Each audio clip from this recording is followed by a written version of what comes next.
connection with Dipesh is a little different from what many of you scholars may have. Dipesh, one summer when my daughter was doing her undergrad at Chicago, she called me and she said she was staying over for the summer, and don't worry, you don't have to send me too much money. You still have to send me some money, but not too much, because I have a job as a research assistant to this very distinguished professor called Dipesh Chakravarti, of whom I had at that time very little limited knowledge. A few months later, I bumped into Carol Breckenridge, our Padurai, in Bombay, and I said, hey, you know, my daughter's working with Dipesh in Chicago, and he's a history professor. And Carol looked at me and said, no, no, he's not a history professor.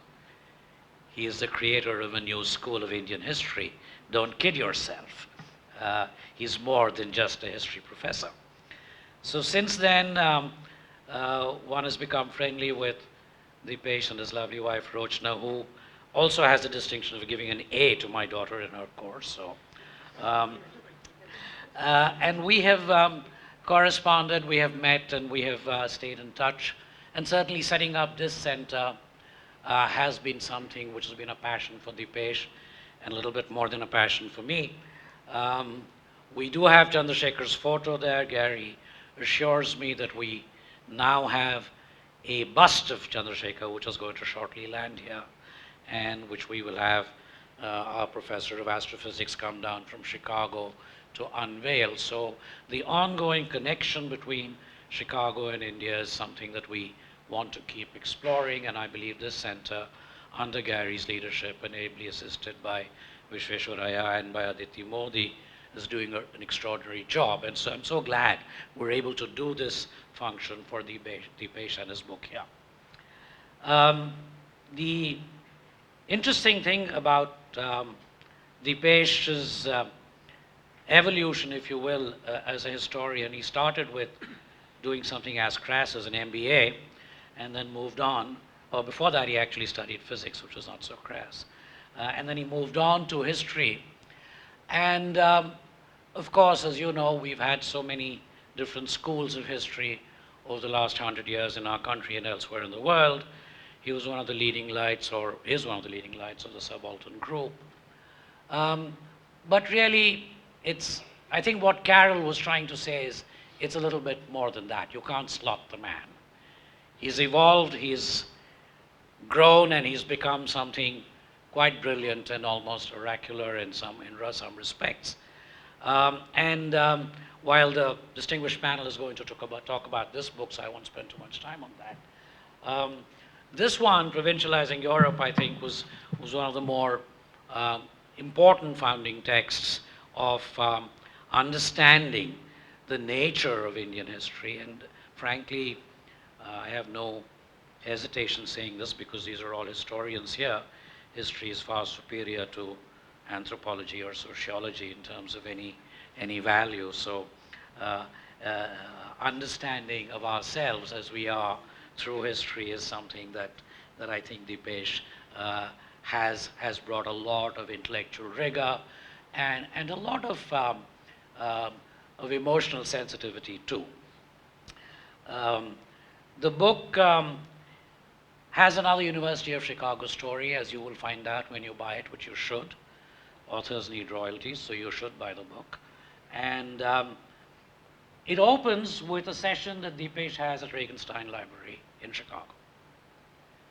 One of the strange things about the 1960s, when we were starving, was that the American Congress passed something called the Public Law 480, so that those of us in South India who were accustomed to eating rice were forced to eat wheat in order to not starve, because wheat was what America was shipping to India.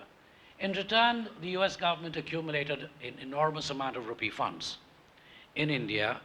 And luckily for us, the librarian at Regenstein was very clever and understood this.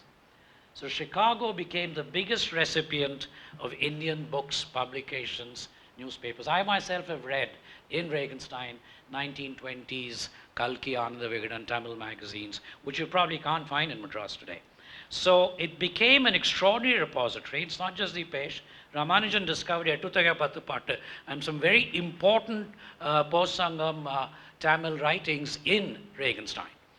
And Deepesh discovered this extraordinary correspondence between Rao Bahadur Sardesai and Jadunath Sarkar, which is the theme, or it's the excuse for a theme. He uses that to build up a whole, extraordinary book around that. But Regenstein and Chicago should take credit that it enabled the evolution of this book. And I think even to this day, Regenstein remains one of the extraordinary repositories of knowledge on and about India. The panel will be discussing the book, so I'm not going to say much more, but except with a request that to Deepesh, because given the intellectual achievements he's now, the kind of levels he's reached, I would request the next one be about Nilakantha Shastri. I think this extraordinary obsession with only Bengal should kind of leave you, Deepesh. You stand for much beyond that. Which tells me something about the panel. They're all Bengalis except Mrs. Lahiri, who's, I take it, a Bengali by marriage. So it is a kind of inbred group of people who are going to talk about this. For them, the world begins and ends with their intellectual predilections there, but they're brilliant, and that we have to give them credit. Professor Lahiri is with Ashoka University and previously was with Delhi University, of course. Her most recent book on Ashoka is something many of you might have read, but she's got great interests which go just beyond Ashoka, Priya Home Assam, the works, and it'll be interesting to see what she has to say on Jadunath Sarkar, Sardesai correspondence as seen through Deepesh's eyes. The center of current controversy, JNU, is represented by Professor Bhattacharya and Niladri Bhattacharya, who, of course, is closer to some of the issues here, which is about 18th, 19th century historical encounters that we in India are still, trying to wrestle with. Rudrangshu is a bit of a friend. He is the Vice Chancellor of Ashoka University, and he's done some remarkable work on something that, again, which has relevance to contemporary India. The whole Bosnary controversy, his gorgeous book on that is something that I'll never forget because one learned so much from it. Welcome, Rudrangshu. And of course, to make sure that we have appropriate balance, we have somebody from the right side, and by right, I mean the correct side of the spectrum. Chopin, who manages to kind of do what is kind of very difficult for those of us who are on the right side of the spectrum, which is to retain a certain amount of intellectual gaiety while propounding the correct Smithian view of the world. So this is a distinguished panel. Deepesh is going to speak, and then the panel will take over. Welcome all of you. Thank you for being here. And Deepesh, once again, it's an honor. Thank you for gracing the center, and and it's because of your name that we have such a large draw. Thank you. Thanks to you all for being here this evening. It's wonderful that you're here. So as Jerry said, I mean, I've been correcting one mistake after another in my life. The first mistake was physics, and the second mistake was business management. Third was history. But the professor who got me interested in history, the late Professor Barun De, who was a wonderful teacher, by the way, at the Institute of Management. And because I had not done history before, ever, except up to year 8 in school, and of course, in Nehru's India, once you opted for the science stream, you were let off the humanities, Only I had to do Bangla at a reasonably serious level, but English was only compositional, you don't have to read any texts, and forget history and these sorts of subjects. So what he did was to start me off on history, knowing that I might just find history books boring. He started me off with 3 classics on historical methods and philosophy of history. So basically, I started off my young sort of studenthood of history as with E.H. Carr's What is History, Collingwood's The Idea of History, and Mark Bloch's The Historian's Craft. And I've always said to both Borun Babu and others, after sort of looking at what I've been doing, that I must have been such a backward student in his class, that in his career, that I could not ever get beyond E.H. Carr's question, what is history? And all my books, and including my present work on climate change, in some ways or other is trying to answer that question, what history is for particular times. Because so when I did my MBA or PGDM as it was called, and got a job with a Scottish company, I remember Borun Babu asking me, do you want to do manager hobe na historian hobe? And with all my ex sort of Naxalite sympathies and everything mobilized within me, I said, historian hobo. So, not knowing what errors one was committing at that age. And so here I am as a result of this. And in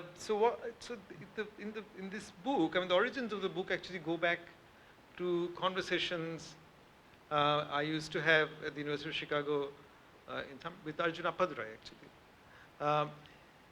Because it's really, Arjun was already thinking about doing research on research. And it sort of made me think that, yes, of course, when you applied to do PhD in a university, actually, we were just talking to some prospective students, research is an everyday word, and you say, I'm going to do research.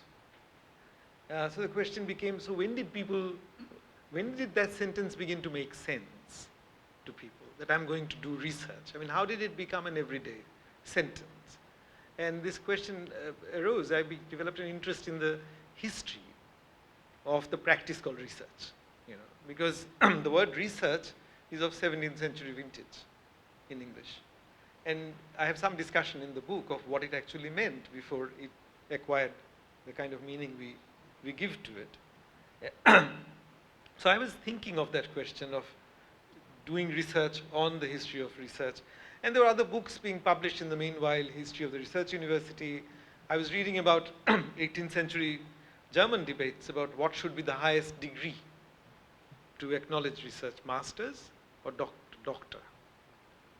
And our argument for master was that since Lord God is our master, there could not be any higher degree than master.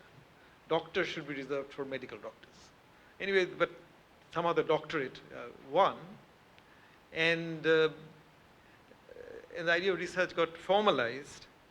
And when I was thinking of all this in Regenstein, as you said, wonderful library browsing, I suddenly chanced upon these letters, excerpts between Sarkar and Sardesai. And 2 things happened. Jadunath Sarkar, for a few years, I used to work in the Center for Studies in Social Sciences in Calcutta, which was housed in his house. But there wasn't much memory left of him. I mean, and partly because he was already a somewhat discarded historian.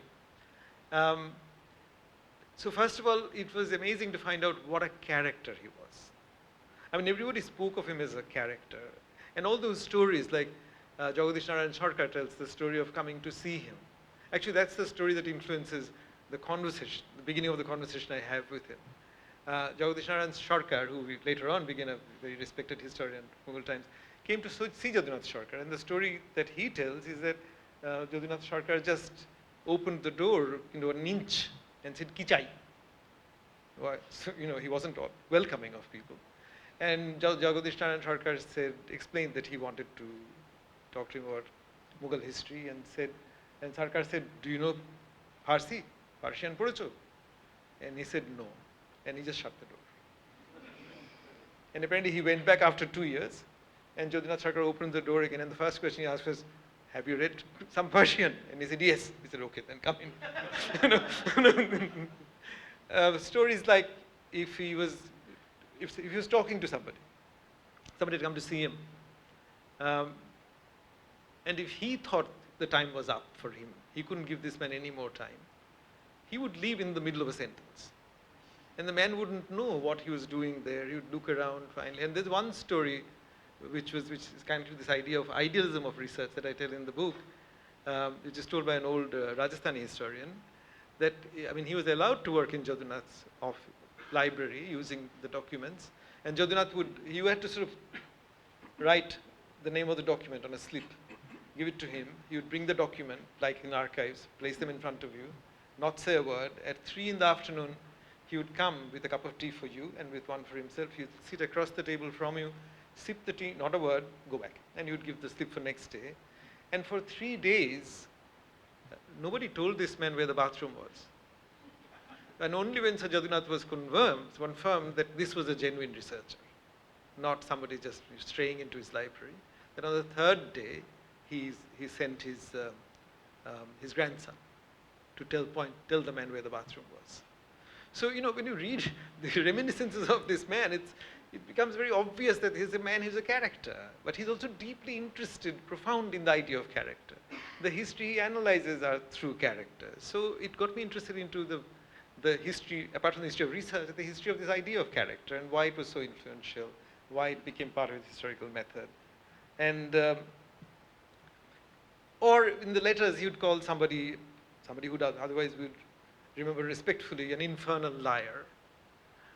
Talking about Nilakanta Shastri, the other person with whom he had very interesting disagreements and who also had a lot of contempt for Jadunath Sarkar was Rajwade, on whom I think several theses should be written. This wonderful Marathi collector of documents, historian, he's really an institution by himself. And Rajwade, who set up the research institution in Pune, Mandal, Bharati Itihas Samshadan Mandal, it's interesting because he had a fight, he set it up in 1910, he had a fight on the question of whether the Prabhus were important in Shivaji's cabinet. He thought they were not. But the fight was with the man who thought the Prabhus were. And this man, Prabodhan Thackeray, was none else than Bal Thackeray's father. And it was through that fight that Rajwade left. But Rajwade made this decision early on that he would never write in English. And when he met Jadunath Sarkar, this is a story I tell in the book, he said to Jadunath Sarkar, why do you write in English? You want to impress Europeans, right? And Jadunath actually did want to impress Europeans, there's no question. He had a principled stand on it. But, and Jadunath, the stories vary. Jadunath said, then I told him, would you have read me if I hadn't written in English? But I don't know if he actually said that. So there are all these characters that peopled the letters between these two people. But what really amazed me was the fact that these letters, which began in 1904, when Sardesai, who was working on Maratha history, didn't know Persian, got a letter in beautiful hand. This is something discussed. Working with Jadunath's letters, copying them, because National Library in Calcutta has a fabulous rule. You can't Xerox them. You can't take photographs. You were only allowed to hand copy these letters. And the problem with that was, of course, that Jadunath's writing was so beautiful and clear, and mine was so horrible. I slur my alphabet. That after a while you begin to feel inferior and small, which you are compared to this man. And initially I had this, that's how I began to argue with Jadunath. And I sort of said I was dealing with my own sense of inferiority. Why do I sort of go like this? Say ing is always sort of a slur, and his is not. And I said, oh, I know, sort of, in my childhood, you used to get these exercise books with 4 lines so that you learn to write in the scribal manner. So I said, this is colonial education. That's what you have, and mine is a rejection of colonial education. But of course, Sardesai's handwriting was as bad as mine. So the argument didn't work, and Sardesai was, if anything, older by about 5-6 years. So eventually you realize that you're dealing with a man who pays attention to every little thing in front of him. And his devotion to accuracy was, I found it just amazing, because so I'm probably the only reader of Jadunath who has read different editions of the book on Shivaji, side by side. And then I noticed that from the first edition to the third edition, he kept changing the number of hours it took Shivaji escaping from Aurangzeb's prison then reaching Banaras. And you know, if it went from 16 to 23, it didn't make any difference to the narrative. None of his readers would have actually picked it up. But this man was trying to correct himself. And he was so devoted to actually this question of accuracy, getting it right, that it clearly was a question of value for him. You know, so there was something about, he made me think about what's the ethics of being a historian with respect to the past. And the other amazing thing about the letters also was that they were discussing the history of research. I mean, I suddenly thought this is the material. They're actually discussing what does it mean to have an archive, what does it mean to talk about truth in history, what does it actually mean to do research. They were constantly saying there are genuine researchers, the Pune gang are not good researchers, we are the real researchers. These letters should be preserved so that future students find out what research is about. And I realized that the whole history of research is caught up in debates in public life, because neither Jadunath nor Sardesai were actually by profession historians, by occupation. Jadunath was a professor of literature. Sardesai was basically worked for the Maharaja Baroda until 1926 when he retired. And the Maharaja of Baroda was so upset with his retirement, and he could get away with these things those days, that he immediately halved his pension, which meant he couldn't afford to live in Bombay, he couldn't afford to live in Pune. His brother had a house in Kamshet, so he could live there for free. And that's why he went to Kamshet, because he wanted to write history. He wanted to devote himself full time. But that letter, the first letter from Jadunath Sarkar, is also a history of the discipline, because Jadunath Sarkar writes saying, you don't know Persian, but you know you can read Old Marathi. And I have Persian, but I can't read Old Marathi. I'm writing a book on Aurangzeb and the late Mughals. I need to know about what's happening in the Maratha Empire. And you need to know about the Mughals, my sources. So the friendship is itself made possible by an emerging sense of modern discipline. I mean, I don't know of any pre-modern, pre-British historians in India becoming friends purely on the basis of the complementarity of the source material. And that friendship lasted, it had an ideological side, they both saw themselves, going back to Jerry, your point, as overcoming provincialism. They for a long time toyed with the idea of getting marriages sort of arranged between the families. Didn't work out. And the friendship was very interesting. So, because Jadunath dominated it intellectually. He was the younger but the dominant intellectual partner. But there were very interesting points of tension, because Jadunath was very proud of his English, and he would often correct Sardesai's English. I discussed some of this, but things I don't discuss, for instance, Sardesai needed money. This is one reason why Jadunath made him, got the British officials to appoint him to edit the Pune Daftar records, the Peshwa Daftar records. But Jadunath also arranged for Sardesai to write columns in Hindustan Standard. So Sardesai submits one of these essays that he's done to Jadunath, and Jadunath corrects it and sends it back to him for submission. And Sardesai says, you know, this has become your article. You should take the money for it. And Jadunath says, no, the point of view is yours. I don't agree with you. Only the English is mine. So you should get the money for your point of view. You know, it was a fascinating friendship between two individuals who disagreed often, and then it was wonderful to go to the Deccan College, which actually fortunately has Sardesai's library intact, unlike the National Library, which dispersed Jadunath Sarkar's library stupidly. Sorry. But, so I began to read copies of Jadunath Sarkar's books in Sardesai's library. I wanted to see how Sardesai actually read them. So again, began to read the marginalia, the comments. And Sardesai's comments were pretty harsh. I mean, some I quote where once he says about Jadunath Sarkar, one should first know and then write. But he would never say that in a letter to Jadunath Sarkar. So the friendship itself was fascinating. But I realized that this is the material you look at to do the history of research. And the other reason why I was interested in the fact that the discipline was emerging in its kind of disciplinary structure in the clamor of public life, outside of universities for the period I'm talking about, which took me back to my participation in intellectual skirmishes to do with history, out of subaltern studies, out of my time in Australia. In the late 80s and 90s, when sort of, postmodernism hit the university, deconstruction hit the university, and most historians' attitude was, okay, they're like sort of, a man who doesn't know how to swim in the seas, seeing a big wave coming, postmodernism, duck your head, it'll go over, and which is what has basically happened in history departments. But those are the huge fights breaking out. Is memory more important than history? Is my experience my history? Historians normally say that your experiences produces your testimony, but I have to interrogate your testimony to get to the truth. But in the 80s and 90s, globally, so not just historians who spoke for Dalits here, but actually Aboriginal historians who spoke for Aboriginals, or Aboriginals who spoke for themselves in the identity movements in the United States, people were saying, my experience is my history. My testimony is my history.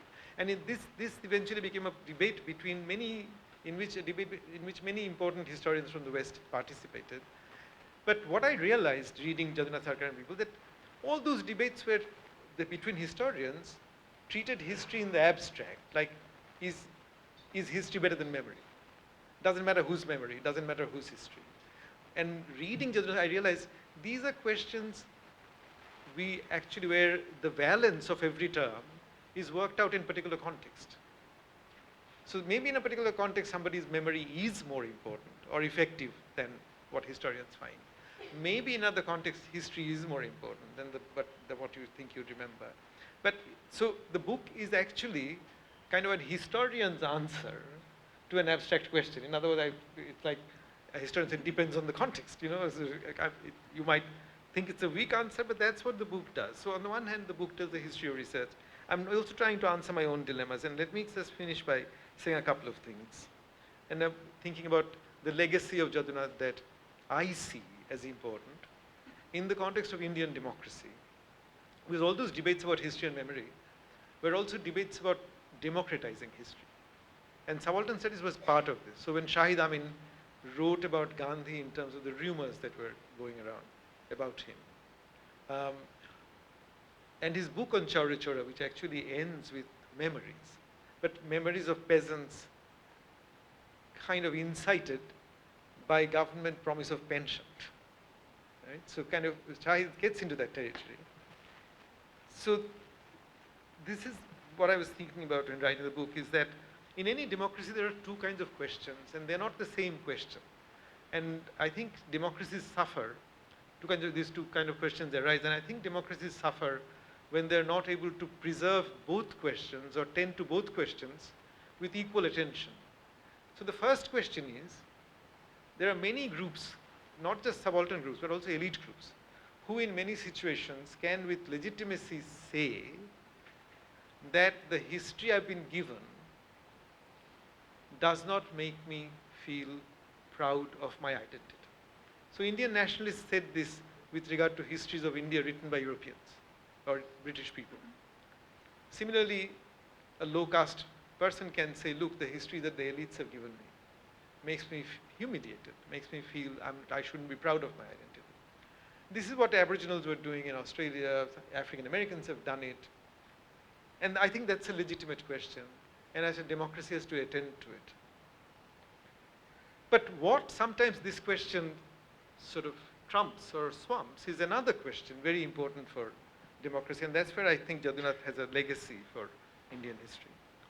Which is, otherwise he was a conservative man, but I think here there's a very important legacy. And the second question is, should we struggle to create spaces in our public life for discussions, for the discoveries, for debates about facts?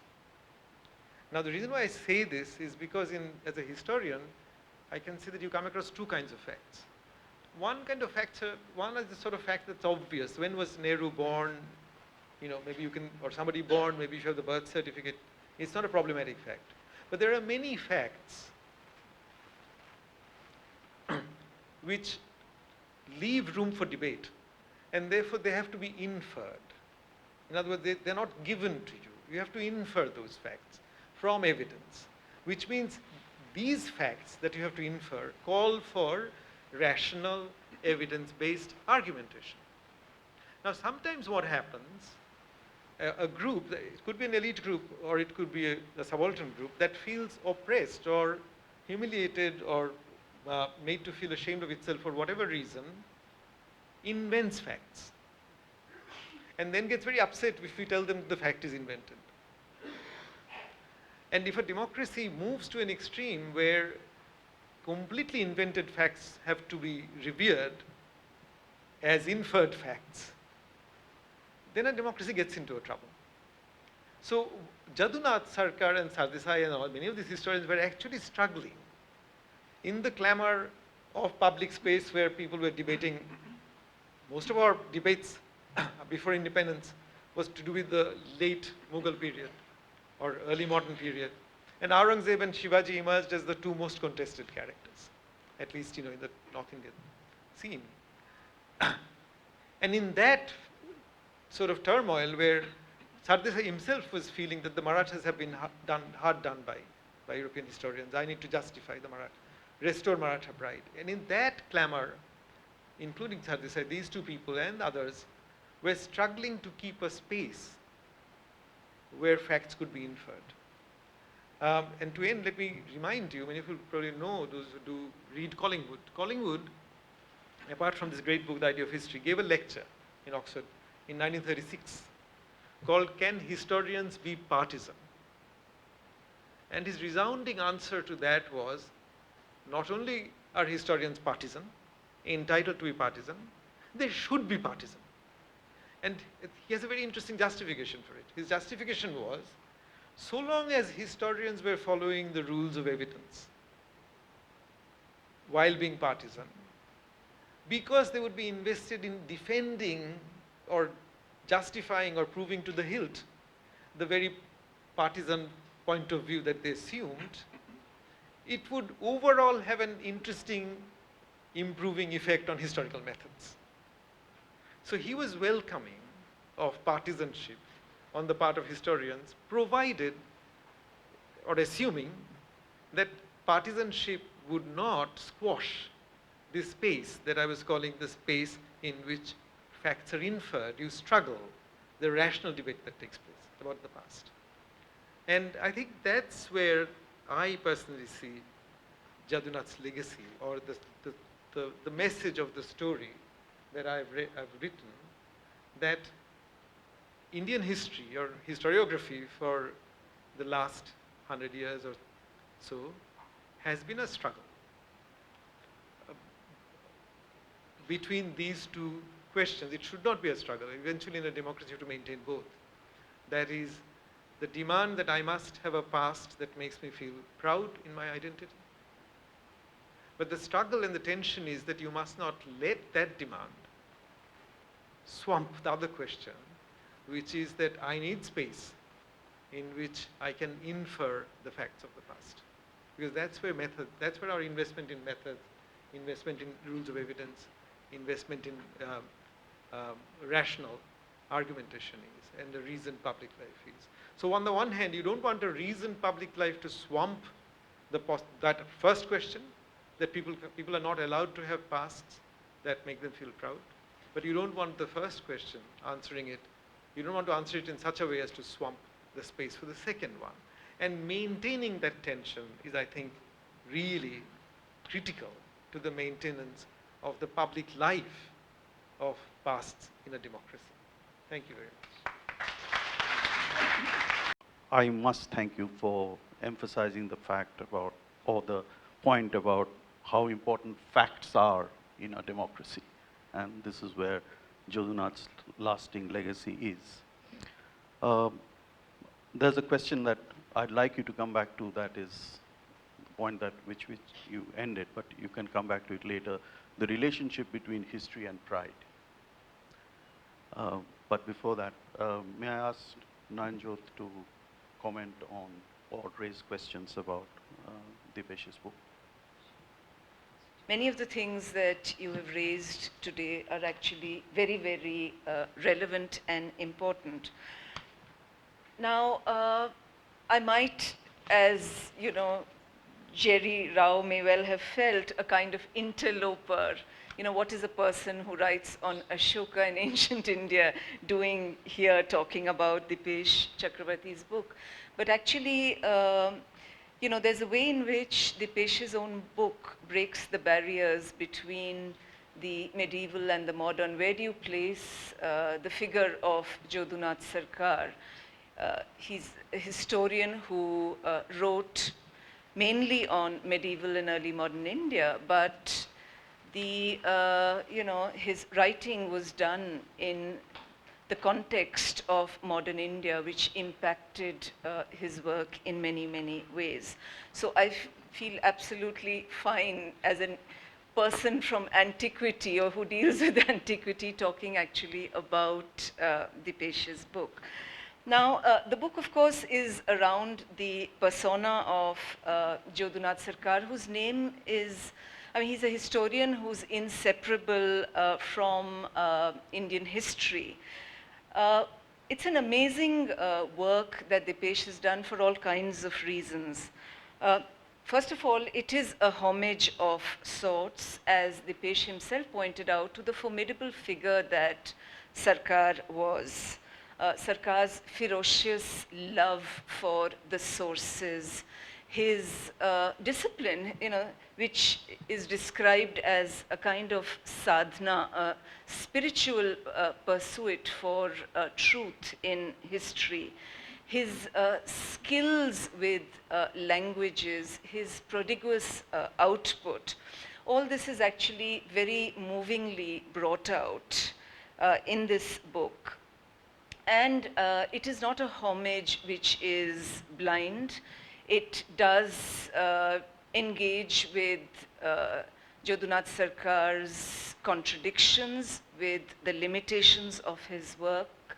But unlike the Brahmanical silence that many historians of India till some years ago maintained about the contributions of Sarkar, there's actually an evenness and an empathy with which Dipesh Chakrabarty unravels his work and his method. I must also say that the archaeologist in me hugely enjoyed Dipesh's description of the adventures involved in writing this book. For instance, the way in which you found, you know, the house of G.S. Sardesai, his comrade in arms in 2012, this Parsi real estate developer whose driver and caretaker, you know, took him and you know, his colleagues from Chicago to the house. And in this book, actually, very early on, from that decrepit house, one of the documents, a photograph that Dipesh managed to find, is also reproduced. So the sense I got was that very much like a species that he describes in his book, he calls this species the hunter-gatherers of historical documents, to describe the you know, historians of colonial India who are kind of so anxious to be the first to get their hands on documents. I really think you know, that comes across. You are also, you know, a hunter-gatherer of documents. But it's lovely to see that pilgrimage of sorts, you know, described with such pleasure and love. And of course, there is this wonderful body of letters, several hundred letters, which made this book possible. In fact, the first half of the 20th century is marked by this prolific, you know, group of people who writes letters. We've always known of the political leaders and statesmen who have written hundreds of letters to each other, people like Gandhi and Nehru and so on and so forth. But obviously there were historians as well who wrote prolifically, not just Jodhunath Sarkar, but also others. I read Dipesh's book in the campus of IIT Guwahati, and I was informed there that Surya Kumar Bhuya, who was the eminent historian of, you know, the early part of the 20th century in Assam. He also was a prolific letter writer. The difference, of course, was that unlike Jodunath Sarkar, who wanted all his personal letters destroyed, and he certainly wanted anything personal in his letters to Sardesai blacked out, and I'm so glad that Sardesai, you know, didn't do that. I mean, thank God for that. That makes your book possible. But Bhuyan actually made a copy of every letter he wrote. And those letters were then pasted in these big notebooks. So Arup Jyoti Sekia, who is in IIT Guwahati, is actually planning to do a biography of Surya Kumar Bhuyan. The other element in this book, which I found quite amazing, was, of course, the friendship and the intellectual give and take, which is at the crux of the relationship of Sarkar and Sardesai. But in addition to that, the kind of relationship that this younger historian, the author of The Calling of History, Dipesh Chakravarti, you know, conjures up with Jodunath Sarkar. You've, of course, mentioned the issue of you know, how inferior you felt comparing your writing with the writing, you know, the form of writing of Jodunath Sarkar. But I think one of the most marvelous parts of this book is this, you know, it's a kind of dialogue which takes place at the end of the book between, it's entirely conjured up, between Dipesh and Jodunath Sarkar, where Dipesh actually goes over many of the issues that he has raised in this book. And he also uses that dialogue to actually rib himself, pointing to the fact, the irony that people like him and Partha Chatterjee and so many others spent hours doing adda, you know, in this house of Jodunath Sarkar, a man who was actually so disciplined and so anxious about not wasting time on idle chatter. Now, apart from all this, one of the most important things about this book is the manner in which Dipesh Chakravarti you know, goes into the heart of Sarkar's writings. Sarkar was, after all, a man of English literature. And what he wrote was shaped by his literary sensibilities. But Dipesh doesn't actually stop at merely demonstrating that you know, there are all kinds of analogies and quotations from literary sources in his works. He doesn't stop at just talking about where Shakespeare is quoted or where Coleridge is quoted or you know, where Tennyson figures. He looks at how Sarkar mined those ideas in the works of European writers, in the works of Mughal chroniclers. And so by showing where they're coming from, you know, he is actually looking at his style. And he then shows how Sarkar actually modifies many of those ideas. So one of the most interesting parts of the book is you know, the section which deals with tragedy. Tragedy, a theme which is so often evoked by European writers, which is also evoked by European chroniclers of the decline of the Mughal Empire. And yet, when Jodunath Sarkar actually talks about the tragedy of the decline of the Mughal Empire, he's talking about the tragedy of you know, this dynasty not having fulfilled what could have been its historic role of making India, you know, sort of, or rather shepherding the transition of India into the early modern.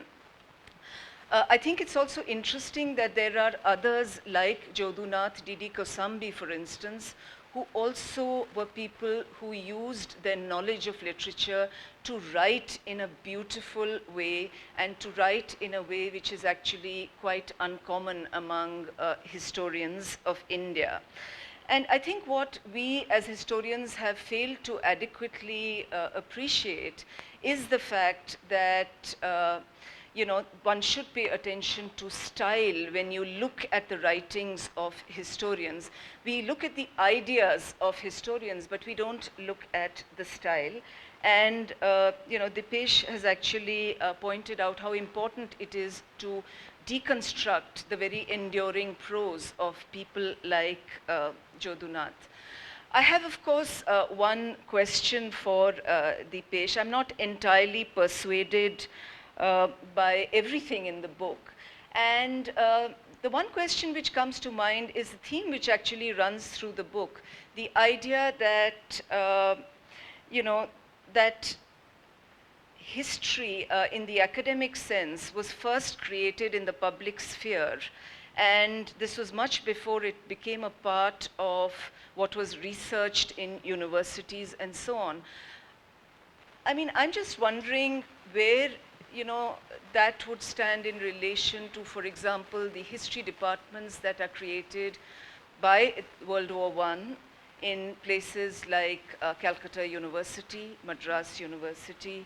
Where would you situate a man like Rakhaldas Banerjee, who for his, you know, MA paper on the Scythian period in Indian history actually traveled all the way to Lucknow to read the inscriptions on the sculptures which were relevant for this. And this paper eventually was published in a very academic journal, Epigraphia Indica. And also the fact that in Calcutta, for many years before this, you had the Premchand Roychand studentship, which people like Surendranath Sen and others, actually R.C. Majumdar, Jodhunath Sarkar himself, yeah. So they had all, you know, got this studentship to do research after their MA. And, you know, you talked about Nilkant Shastri, he's another person who you have to view in terms of an academic space as well. So I'm not sure, you know, that works as far as I can see it. I do think it's important to make a distinction between the public life of history and the academic life of history. But, you know, at the same time, the protocols that are followed in these two spheres already exist by the first or second decade of the 20th century. So thank you very much for writing this absolutely wonderful book. And I do hope you really made historiography very sexy. And, you know, if you just juxtapose it with the kind of historiography that is taught in history departments, which is just so dull and schematic, you have the colonial historians followed by the nationalists, you know, the Marxist school of historiography, the subalterns. I mean, where is the space for looking at a man like Jodhunath Sarkar within that? Or of the greater Kosambi Dharmanand, an entirely self-taught scholar, or even the Baroda Darbar that you discuss in your work, you know, the princely states and the manner in which they engaged with historical and archaeological research. So I do hope at some point that, you know, that kind of historiography which allows us to look at the making of history through a variety of streams does become possible thanks to a work like yours. Recount an incident that happened in 1997, which was the 50th year of India's independence. And at that time, I was working in India Today, and they were bringing out a series of books and other publications connected with this independence. And one of those series was entitled The 50 Indians Who Sort of Made the Independence, the 50 Great Indians After Independence. Now,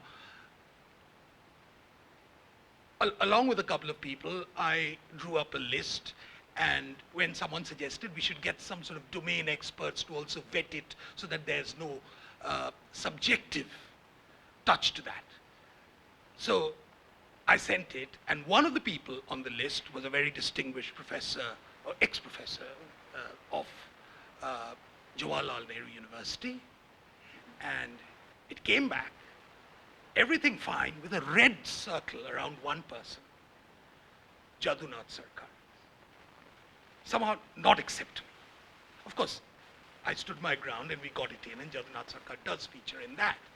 And I was reminded, I was very excited when I heard of Dipesh's book, and rather than wait for an Indian version, I actually ordered it from Amazon, with paying a rather hefty price for it. But it was quite interesting that someone like Dipesh, given what the reputation of Dipesh is in the larger historiographical sense, has written something on Jadunath Sarkar. And I was immediately struck by the fact that even after this book has come out, I think it has been somewhat under-noticed among his peer groups. It's been under-reviewed in India. And I thought, why is this? And I think part of the reason is, as Nayanjot pointed out, Jadunath Sarkar perhaps is not very sexy in today's context. But I think there is also an equal sense of shock. How come a chap like Dipesh Chakravarti has written? I posed this question to another of Niladri's colleagues who said, rather a strange subject for Dipesh to write about. So there is a sense in which Jadunath Sarkar has already been prejudged and unceremoniously discarded. The center of social science, I believe they've now moved to some new premises, etc. But anyway, when it existed in what is called Jadunath Bhavan, I don't think there was any trace of Jadunath Sarkar. It was better known as Barunde's Institute, rather than Jadunath Sarkar's house, which was as a sort of incidental thing. And what is it about Jadunath Sarkar? Now, part of it can be attributed to his delightful eccentricities, which Dipesh alluded to, the rather unpopular positions which he took on contemporary politics of that time. There's an incident in his book which narrates the tale of when the I think it was when the cabinet mission or one of the similar conferences of 45, and Tej Bahadur Sapru, the liberal leader, had called a few intellectuals, etc., and asked them, what do you think of India's sort of post-independence constitution arrangements, etc. And Jadunath Sarkar basically wrote a rather, what I would call a quixotic reply, which said, well, India is not really prepared for nationhood, but if you have to have it, make sure that it's regulated to such an extent that real democracy does not happen until 1997. 1995, 45, 50 years. So Jadunath Sarkar took positions like this. He was the one person, along with people like Bhandarkar, who sort of quite openly said, European knowledge systems are far more superior than what we have in India. These were not popular positions. He called the congressmen people who imagine that just because they wear a coat without a collar, they can presume to dictate the destiny of the country. So Dipesh's book can be read at various levels. And I think that's really the wonderful part of this book. You can read it in terms of the story of history writing in India. You can read it in terms of a particular evolution of some dedicated, austere scholars and their interaction or non-interaction with the universities. And those two sort of correspond. You can read it as a study of how the rigor, the textual rigor which Jadunath Sarkar brought in and was contributed. You can read it as, you can contrast the rather, the elegant prose, sort of straight from Gibbon. You can just sort of, that's really the overwhelming influence, and compare it to the rather pedestrian prose that sometimes historians these days, particularly in India, celebrate. But I also view it in terms of Jadunath Sarkar as a legacy of a history of Indian conservatism which has not been adequately studied for understandable reasons, because it has no place in the established universities. And the importance which he attached not so much to politics, but as to something called character. And Dipesh talked about how, this rather austere man, would bang the door on someone who hadn't done the basic groundwork for getting into history. But all along, even when his study of the Mughal Empire was concerned, I mean, he was quite clear. Some dry rot had infected the system after the death of Aurangzeb. That Muhammad Shah was a buffoon or a clown. He was equally scathing about his his historian colleagues. He called the Indian History Congress, if I might recall, something, a tamasha set up by a drunkard. Interesting one to use sometime in my journalistic writings. But more than that, I think what he was talking about, interesting, is that great empires need great people. And the great peoples are formed through adhering to certain values, certain sets of characters. Now this could be a straight juxtaposition of ethos which prevailed in Victorian England. If you read Arnold, if you read all of them, you'll get a sense of that coming through. But he was by no means alone in this. You find the fact that why was India subordinate being a very major preoccupation among most of the intellectuals of that period. And they approached it in different ways. Bankim Chandra approached it in different ways. I'm sorry, Jerry, my examples will mainly be from Bengal, because I think a rather vibrant debate took place in Bengal at that time. I mean, even in Hind Swaraj, Gandhi spoke about the fact that, we didn't, the British didn't conquer us, we allowed them to conquer us. Vivekananda was also equally preoccupied with the same question. How do we control that? How do we combat it? And his answer was a bit of social activism and spirituality. So all of these people at that time, so if you want to locate Jadunath Sarkar, I think he plays a very, very important role in defining a conservative tradition and how nationhood could be built by being ruthlessly self-critical at one level and at the same time celebrating your inheritance. Now that's the sort of awkward brinkmanship which is always involved. And I think Dipesh is quite right. There is a lot of imagined history and there is a lot of factual history. And I think it's inevitable, and I don't think it necessarily follows a right-left. Both are guilty in one way or the other. And what's the space to be given to that?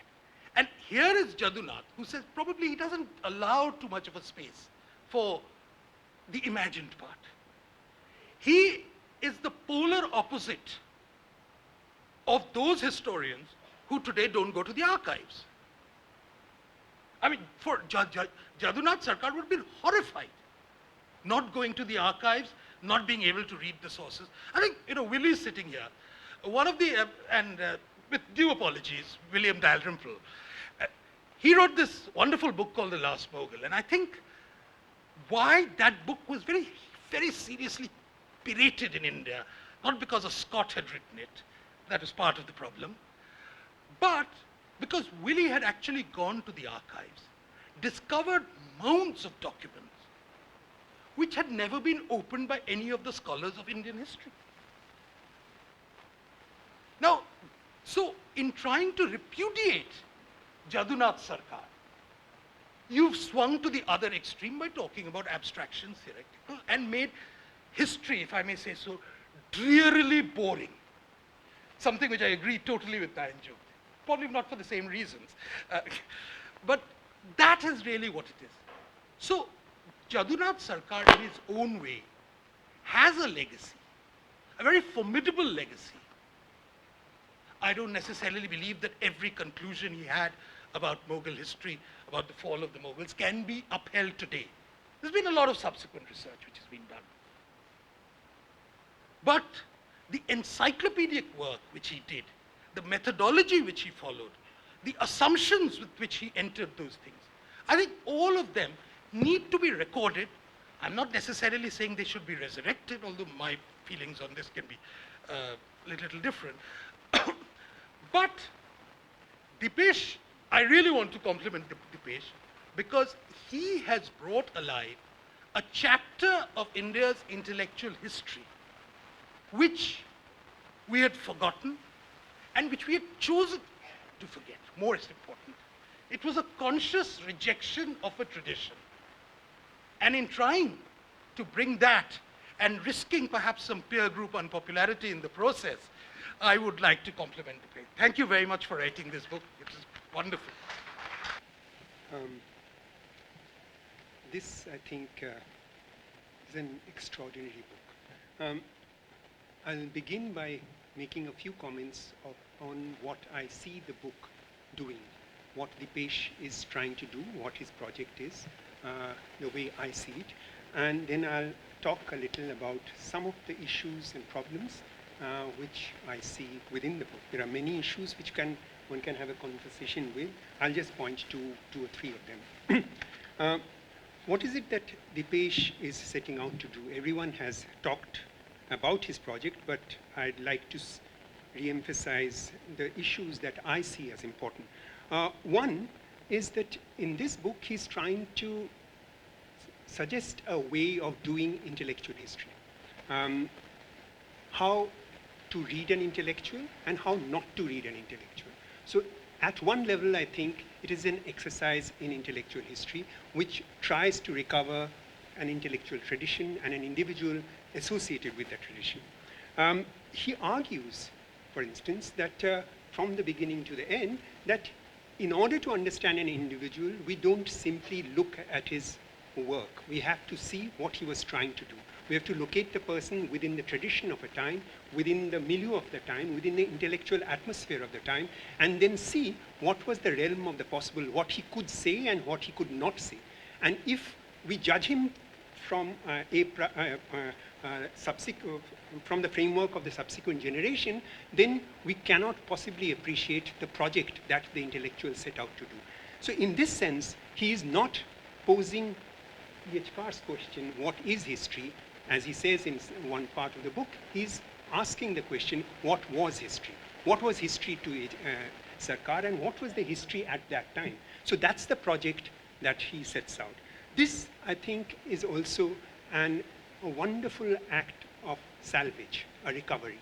An act of salvage which seeks to recover Sarkar from oblivion, from the condemnation of history, of the generations after 50s and 60s, where a new kind of new social, economic, political history was developing, where people were no longer interested in heroes, no longer interested just in chronology of political battles and acts of emperors and others, and were looking at transformations within society. So within that milieu, Sarkar was criticized in a variety of ways for focusing on heroes and looking at administrative and institutional history. And subsequently, his arguments and ideas became part of a battle between secular and communal, where he was very often seen as putting forward in his arguments about Aurangzeb and others, ideas which appeared to be communal. And it is Dipesh's effort to recover the intellectual and the individual from this condemnation of the 50s, 60s, and 70s, and to restore to Sarkar to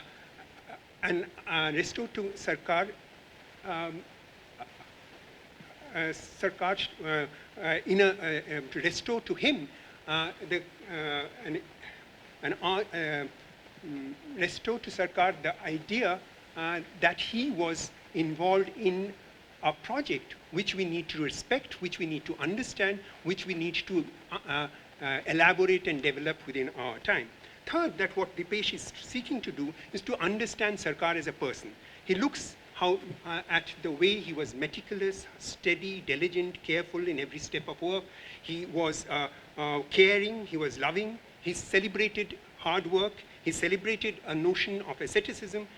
He tracks Sarkar's loneliness, the tiredness with his life, his bouts of depression, his battles with the crisis in life, his problems with finances, what stopped him from working and what allowed him and elevated him and made him work. So this also becomes, fourthly, a project to recover the history of history as a discipline, the profession of history as it evolves within India. So the argument is that history as a profession itself has a history, and this is a history we need to recover. See, he focuses on two individuals and a set of institutions and the journals of the time in order to look through those debates which were there within the institutions and the journals to understand how history develops from the early 19th century to 20th century through to the 50s and 60s. So therefore, in some way, he is locating specific particular history of a discipline of the time within the larger history as it unfolds within the world, and argues that the general history of the world, the history in its general form, always has a home in particular countries. And we have to look at that home. How does it come to be in a particular situation? What was the form in which it articulated itself within India, came to be within India? And that idea of home, which has been something which Dipesh has always looked at, that idea of home is here explored with great nuance, with great complexity. So in developing it, he is developing an argument about a whole series of arguments, but an argument about Sarkar's commitment to truth and his method. History for Sarkar, as he shows, was had to be non-instrumental. It had to be disinterested research. It had to be unprejudiced. It had to be a relentless, constant search for truth. It was a selfless pursuit of truth. It had to be through a transformation of the self which made it possible for individual to search for that truth. The research had to be for research's sake, not for some other instrument. It shouldn't have an instrumental function. It was not for politics. It was not to serve some other end. And this commitment to unveiling of the truth, regardless of the consequence, is something which inspires Sarkar and people like him who operated at the time and subsequently. Sarkar, Dipesh argues, saw research as serving the nation. It was necessary for the nation to become itself. If it was a nation had to become itself, it had to be, if it had to become modern, if it had to develop, be enlightened, then actually history was a discipline which could help him to do it. And therefore, he goes on to elaborate how this happens. Purging prejudice, recovering the truth becomes very important within this project.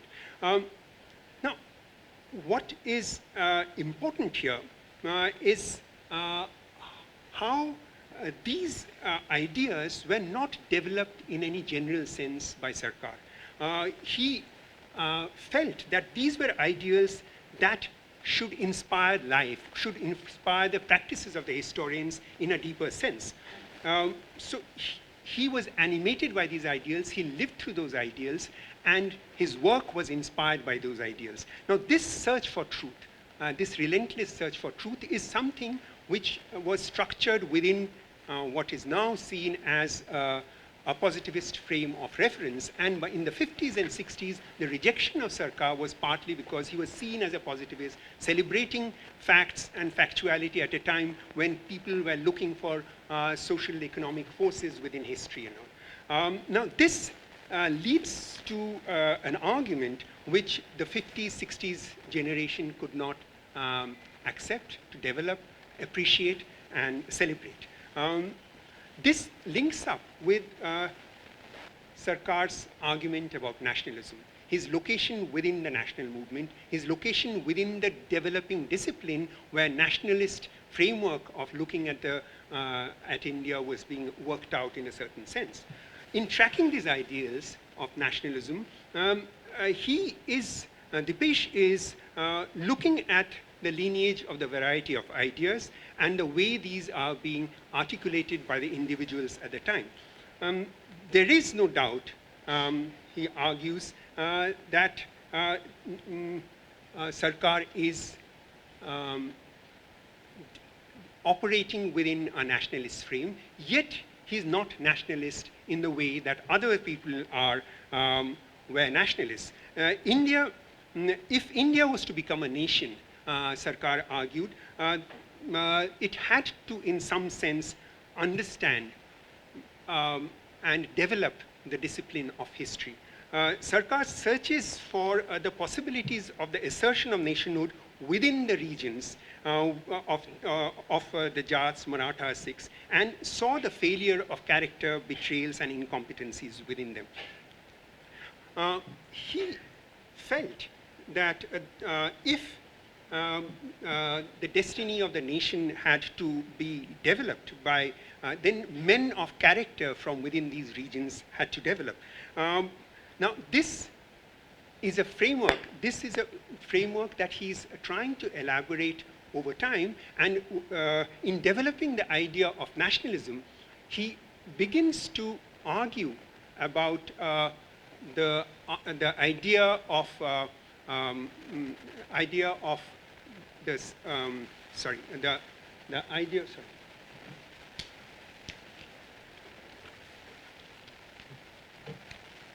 In developing the idea about nationalism, he begins to develop his own argument about the relationship between nationalism as a discipline and nationalism of the type that other historians like who were associated with the nationalism of the time were developing and working out. And in thinking through those arguments, he dissociated with himself from those traditions of writing within that time and elaborated a framework of thought in which he could not celebrate the nationalism of people like people who were with whom he was associating at the time. Sorry. So in developing this argument, he is elaborating a whole range of ideas where the relationship between nationalism and the writing of history becomes much more complicated. I would go on to just elaborate 2 or 3 arguments about around which I want to develop an argument with him, where I would like to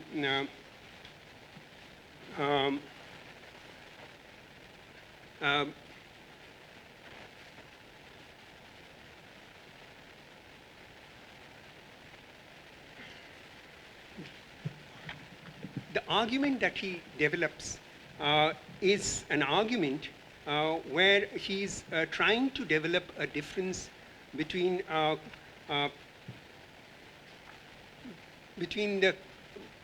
cloistered histories and public histories and the way that public history needs to be looked at. Dipesh raises, which is central to the framing of the argument of the entire book. And his argument is that the cloistered histories of the academia, the academic histories of historians, has a very close relationship with the public histories which are produced outside, and it is necessary to look at that relationship in its complexity. That very often we imagine the cloistered academic history is distinct from and different from and is untouched by the public histories, but that is a relationship he wishes to look at. My argument here, and he tries to do that by looking at Sardesai and Sarkar because they are not professional historians. My argument here would be that this argument needs to possibly be pushed a bit further to separate distinct kind of relationship between public and cloistered histories. Because we have on the one hand the first type of a conversation which is possible, and the first type of public history which is non-academic, seemingly non-cloistered, is that of people who are non-professionals like Sarkar and Sardesai, actually writing history, and the way they seek to define history, the terms of reference, the way they define the protocols of history, begin to define what academic history is all about. They are not professional historians, but this is one way of doing it. But from this, actually, Dipesh moves to another realm of analysis, which is to do with histories linked up with identity politics, histories linked up with politics of others.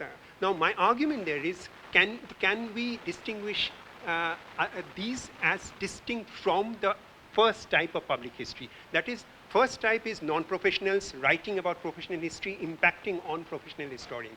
The second possibly are those histories which are linked up with identity politics, which are linked up with the making of caste identities, group identities in a variety of sorts, where mythic stories, where other ways of looking at the past become part of the formation of identities of groups and people.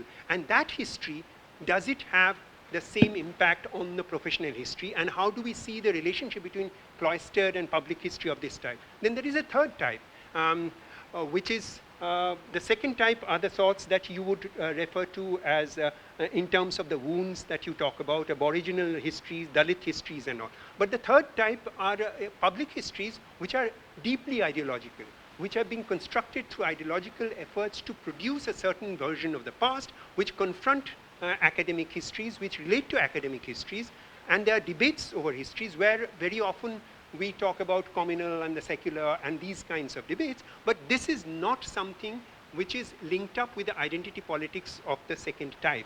And how do we define the relationship between ideologically constructed histories, the relationship between that kind of public history and the cloistered history that you're talking about? And finally, there are histories which you have often in the past referred to, are historians who are non-historians, who are writing and representing history in ways which a historian cannot represent.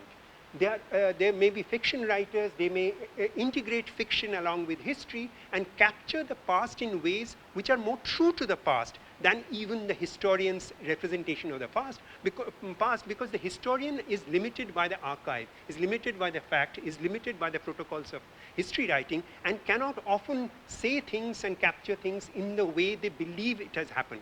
So very often literature and fiction merged with this kind of writing of history capture the past more appropriately than historical history does. The protocols of historian allows. Now, my question here and comment will be, do we not need to separate these forms? And the conversation between cloistered and the public history, does it not take on different forms depending on which public you are talking about? In each of them, there is a different kind of a... And finally, a point about the last chapter, which I found a fascinating chapter which is written, which may not be acceptable to people like Jadunath Sarkar and others as something which can go into the writing of history, published as part of the history book. This is a chapter where he's staging a conversation with Jadunath Sarkar.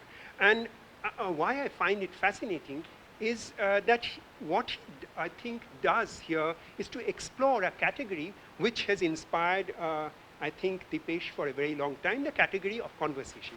What is it to have conversation? What do we converse? How do we converse? What are the protocols? And what does conversation do? So he doesn't debate and discuss, he converses always. So that's his category. And here he's staging that conversation in order to unpack the different ideas of history which he has not been able to write through the book. Now, through the book, he is being empathetic listener. He's understanding Sarkar. He wants to know Sarkar. He wants to get into his mind. He wants to look at the world. He wants to imagine the world he is living in. And by looking at all that, Dipesh wants to make others aware of what his world is all about. How does he think? How does he write? What does he believe? What are the protocols he is trying to now operate with? And that is done with great empathy. It is done with great understanding in order to make the reader understand the seriousness with which Sarkar is actually thinking of that world. Now, in doing that, Dipesh refuses to allow his own voice intrude into the text to disrupt that text. Sometimes it comes in, but it is done in a way where with that empathy, you unpack the text in a way where the Sarkar comes alive. And he tries to distance himself. He, of course, comes in, his authorial voice is there in very many ways. He tries to distance himself from that, the text in certain ways. But it is in the last chapter he had to make clear he had to develop and make clear to the author what his position is in some sense. So there is a staging of discussion, dialogue across generation. A post-colonial historian located in the post-colonial moment, post-modern moment, having a discussion with somebody who's rooted firmly within positivism, firmly within the positivist tradition of earlier. He's understood him with great empathy, but can I somehow disturb and subvert some of that understanding? Not fully, not entirely, because Sarkar is still your the protagonist of your book, but that is a staging of a conversation where he comes to talk to Sarkar. Sarkar is suspicious, he does not want to carry on, he pushes him away, but with great patience, Dipesh carries on a conversation, wants to, and through that, he tries to unpack Sarkar, subvert some of the ideas and arguments of Sarkar, pose a dialogue between his generation, the location of the moment now, and 70 years back. And that dialogue allows in some way Dipesh, I feel, to recover, subvert what seems to be ratified through the book as a positivist method, as a wonderful enunciation of positivism as history, and the methods that Sarkar develops. Now, in doing this, I feel what he shows is that this conversation, this dialogue, cannot lead to a fusion of horizon. That is, Dipesh's ideals is not something Sarkar understands. Sarkar's ideal is not something Dipesh can fully affirm. And therefore, this encounter becomes a basis of understanding what is it to converse across different frames of reference, across paradigms. How do we converse with somebody I do not believe in, I do not agree with, yet respect the person, yet talk about his ideals, and allow that argument to develop through a conversation within it. So here my question would be, a suggestion would be that this kind of a conversation actually raises a set of questions, points, which is, when is such a conversation possible across generation? What constitutes the premises of a productive conversation across paradigms, across frameworks? Second, how can such a conversation become the basis of understanding? Is understanding possible through such a conversation? What we see actually is the impossibility of understanding. Sarkar doesn't understand Dipesh. He cannot fully accept what he's saying. He begins to trust him, therefore allows him access into the house, but Dipesh cannot persuade him to believe in anything he's saying. So there is a dialogue across generation, across paradigms, across framework, but that confrontation creates a certain energy within the text. Third, can conversation without empathy, without the desire to understand the other, ever help us reconstitute ourselves as humans, as thinking beings? Now, this implies that in order to develop an understanding, we have to open ourselves to the other. We have to allow the other to actually inscribe themselves on me. Here, Sarkar doesn't open up, cannot open up, because he is rooted within a different framework. So what are the limits of dialogue in such a situation? And finally, is it possible to have conversation like this when the frameworks of thought are so incommensurable, totally different? But how do you bring this conversation into a book which actually, in a certain sense, disrupts the frame of the chapters that you have developed otherwise? Through the book, Dipesh writes with great empathy, with great understanding, with restraints. There is no critique of Sarkar through the book. Only occasionally critique comes in, because he wants the reader to understand Sarkar, empathize with Sarkar, see his world, see the way he is developing his argument, and then in the last chapter, he feels almost suffocated, Dipesh, that he has to bring in himself into the text. So he inserts himself wonderfully through this final one, where there is a dialogue. One of his earliest essays which started off dialogue between subalterns and others was an invitation to a dialogue. This book ends with such a staging of a dialogue, which I think allows us to understand what it is to actually have a conversation across different horizons, which does not lead to a fusion of horizons, which allow the different horizons to be there, affirm those differences, yet have a respect for each other. And that is where I feel this book is such a wonderful book, which allows us to understand what Sarkar is doing, but which also allows us to understand how to write about another framework or an idea or a way of looking without necessarily bringing critique consistently, continuously into the text, yet not fully empathizing, yet not fully identifying with that argument. So how is it to empathize without identification? How is it to write without inserting yourself in every line that this is my critique? So how do you help the readers to understand Sarkar in a situation where he's been rejected over 50 years? By the time you finish reading the book, you also begin to empathize with the project of Sarkar. And I think that's a wonderful success of the book. Thank you. One point I already mentioned, Dipeshda, that is, I wish you'd elaborate on pride and history writing. There are two others, maybe they are big ones. One is this obsession that Jadunath has with decline and tragedy. Where does it come from? Does it come from Given? I mean, let's pose a counterfactual. Given his mastery over Persian sources, it was open to him to do a book on Akbar, which he didn't. He chose to write on Aurangzeb. Is there anything in the sources, in his books, in his correspondence, about why he made this particular choice? Can you infer some facts on this? And second, it's more a question of the historian's craft than anything else. I remember being briefly with you when you were researching your first book, Rethinking Working Class History. And I remember it was a struggle more than anything else, and I emphasize that word struggle. I pick it up from something that you said in your presentation.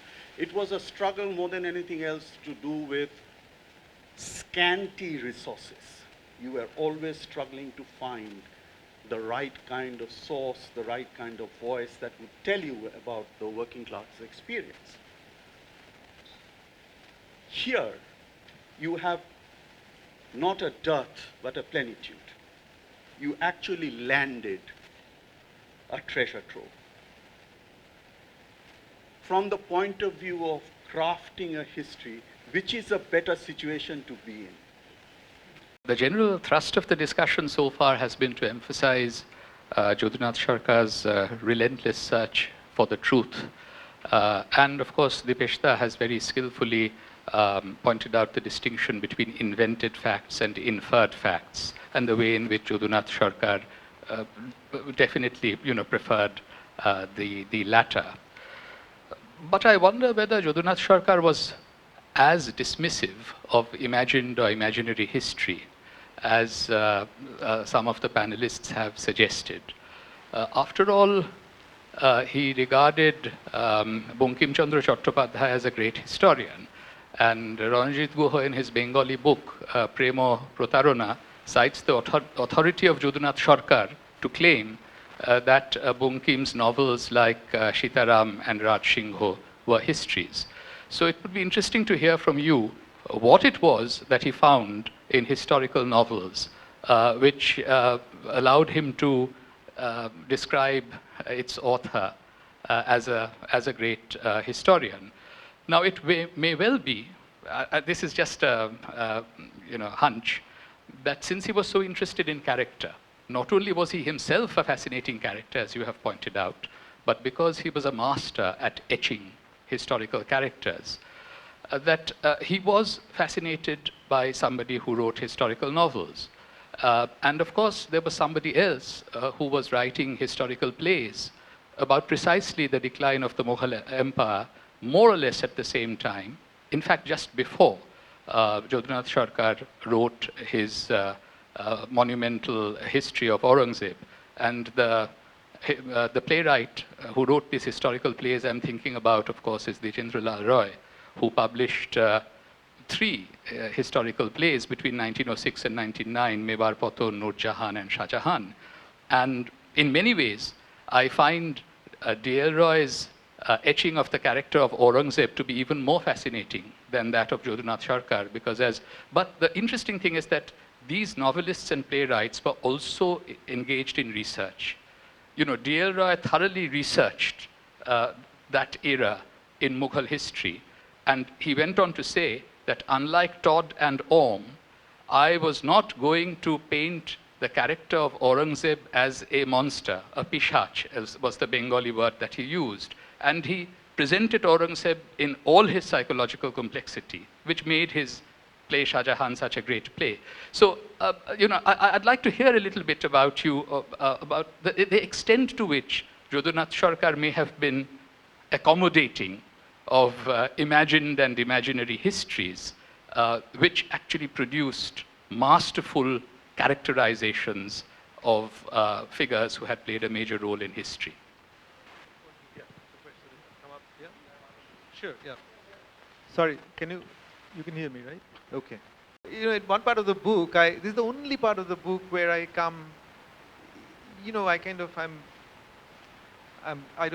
treat Foucault as an untouchable, and use the word genealogy, explicitly saying I'm borrowing it from the Foucault Nietzsche lexicon, where basically I use the word genealogy to cover my back, because I was fearing that somebody would say, why do you start from Jadunnath, why don't you start from so-and-so?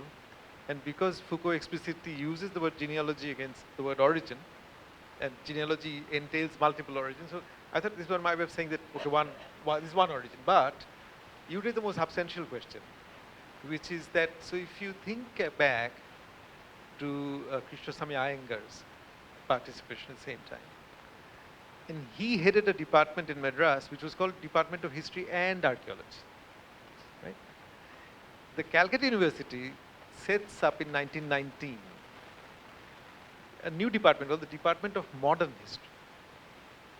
And by modern history, what they meant was what we today call medieval history. You know, because this is the debate going on in the with the archives, that for a long time the British are extremely reticent to open records which we today routinely access, like the Inam Commission records, for instance, from Elphinstone period.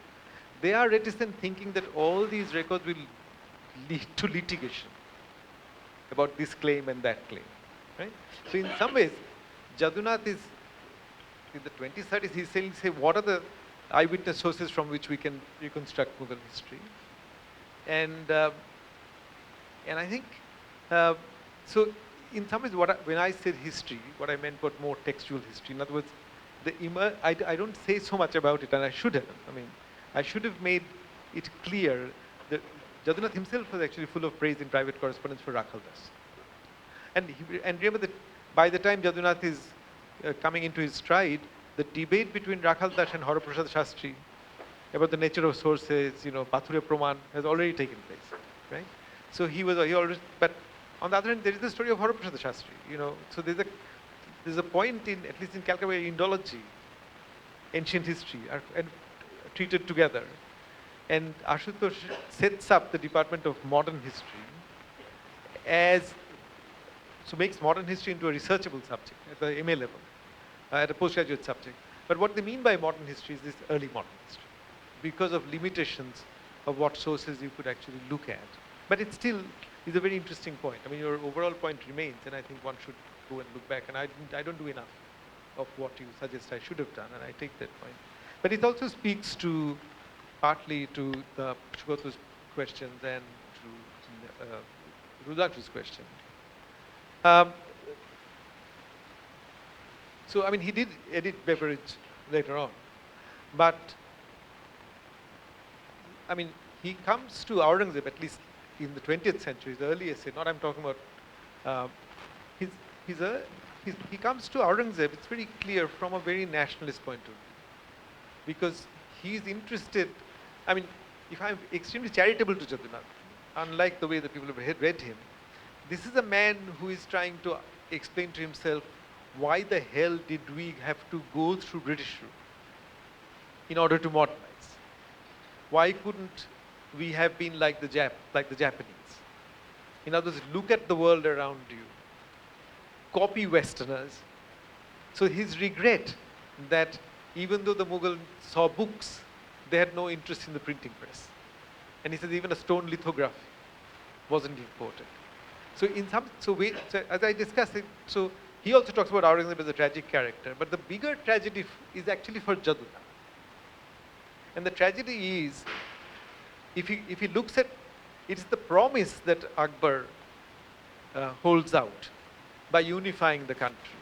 And you know, later on, not just Akbar, he says, you unify the law more or less, you unify currency more or less, unify territory.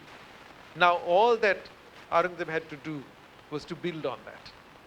And he actually says, and he could build on that because he didn't have European powers breathing down his neck, unlike later Mughals. And therefore his regret and his tragedy is, one is what he sees as Aurangzeb's orthodoxy or, you know, bigoted view of Islam. And the other one is that the followers of Aurangzeb not having the character that he thinks was needed. But on the other end, Jadunath clearly belonged to many Indian nationalists who worked with this idea of providence, that somehow because this didn't happen, our providence was to become modern. The destiny of any modern people is to become modern. We made mistakes, so we had to go through the British rule. So if, for instance, you were a novelist who were writing with this larger sense of the destiny of the nation, then you were a conveyor of a larger truth. See, the truth about providence could never be archivally proven, right? So the truth about providence belonged to your philosophy of history. So he would grant Bankim Chandra the philosophy of history. But remember, in many of the prefaces actually that Nikhilesh Go and the other person has now collected, he actually points to factual errors. Now, it takes me back to an earlier point in the very birth of the discipline. So you remember that somebody like von Ranke, who is actually a student of the philologist Wolff, right? The classical philologist Wolff. And it's through philology that he brings source criticism into history discipline.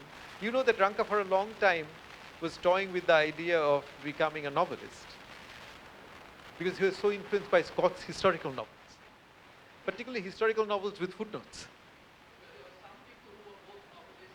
And it's, sure. Sure.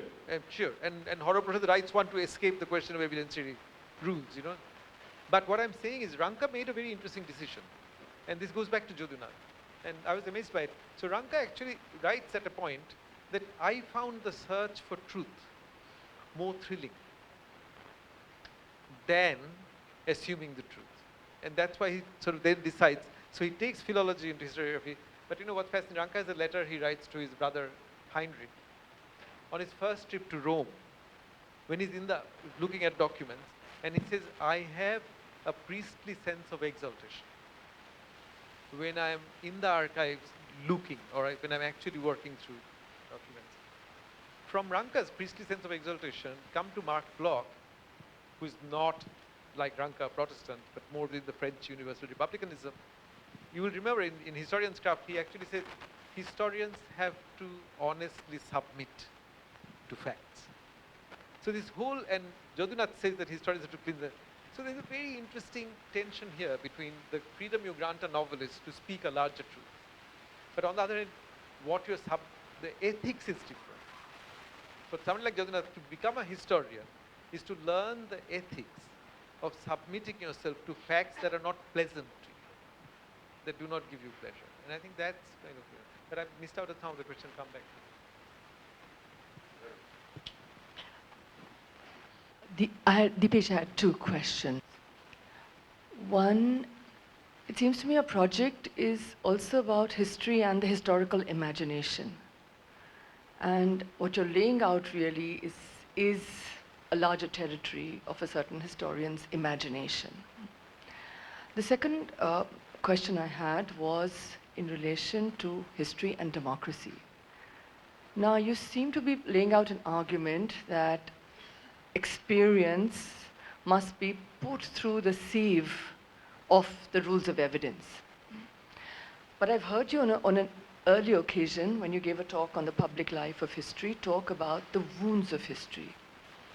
And I want to raise the question today about the right to history and the importance also of imagination in telling those stories about the past, and the importance of other people listening, to those stories, just in itself as an aspect of democracy.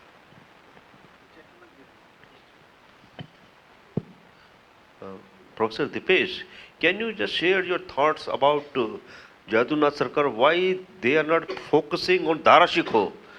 Darashikho has been very meticulously ignored or being not taken seriously. What was the reason? The second question is easy to answer in Jadunath Sarkar's case. It's because Darashikho lost the succession battle. Jadunath was interested in political history. So he was interested in the Badshah and in the Badshah's failure to lay the groundwork for nationhood. So it's the fact that Aurangzeb won, the succession war, is what made Aurangzeb more important. Right? Which is not to say that he didn't have sympathy. I mean, now there's a lot of scholarship on Darashikho that's happening now. But to come back to Shahid, your question, yes. So what I'm saying is, I'm saying that there is a tension between two aspects of a democracy. One is that a democracy must democratize the sense of the past.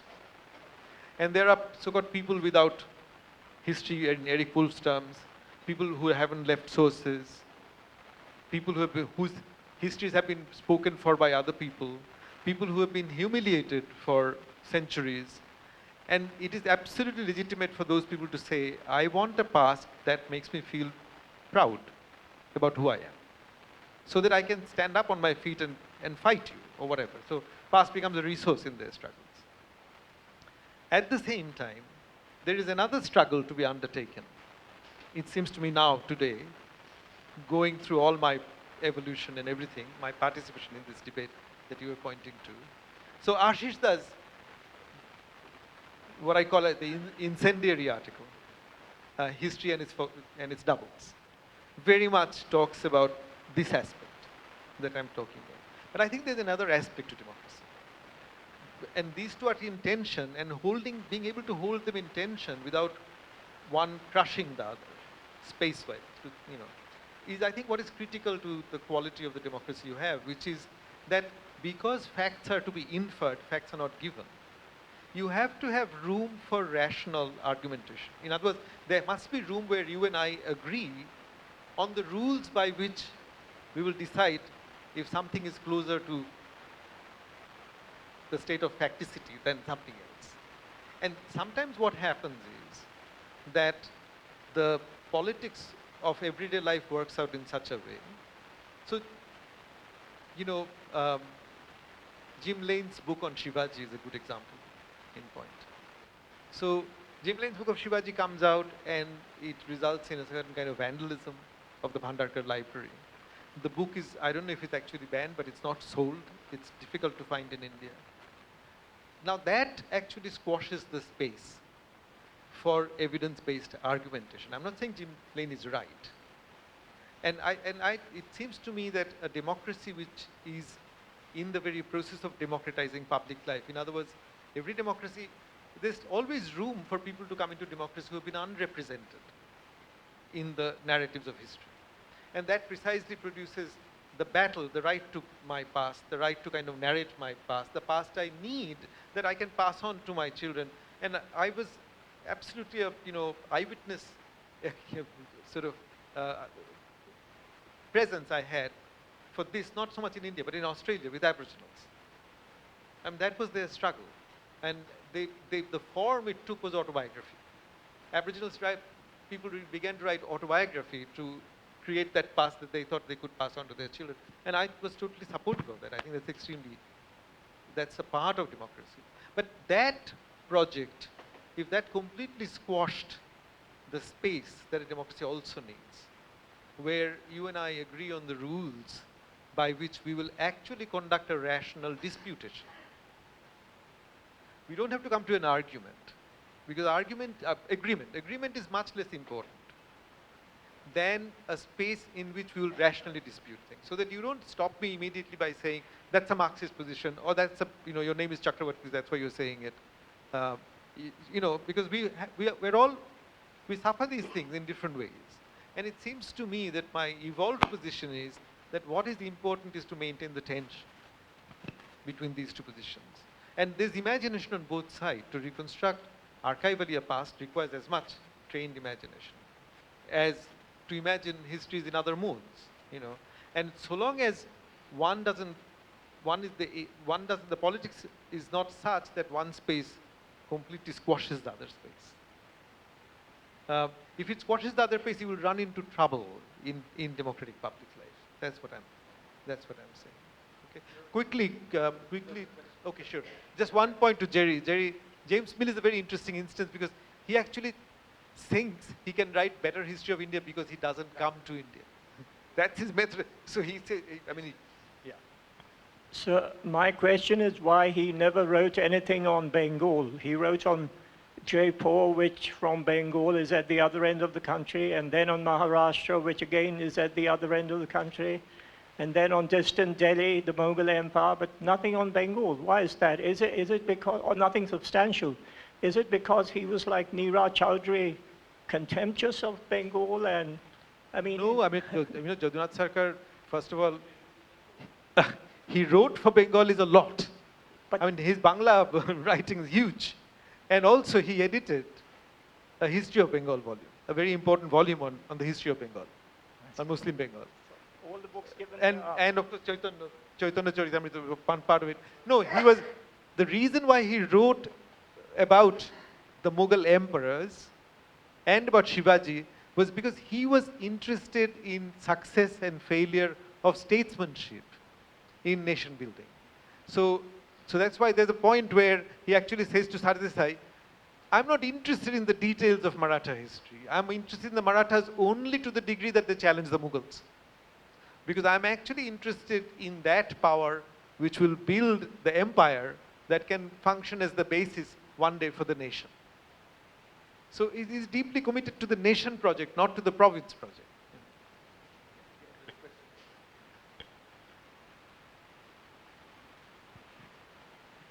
I'm highly emboldened to ask a solitary question.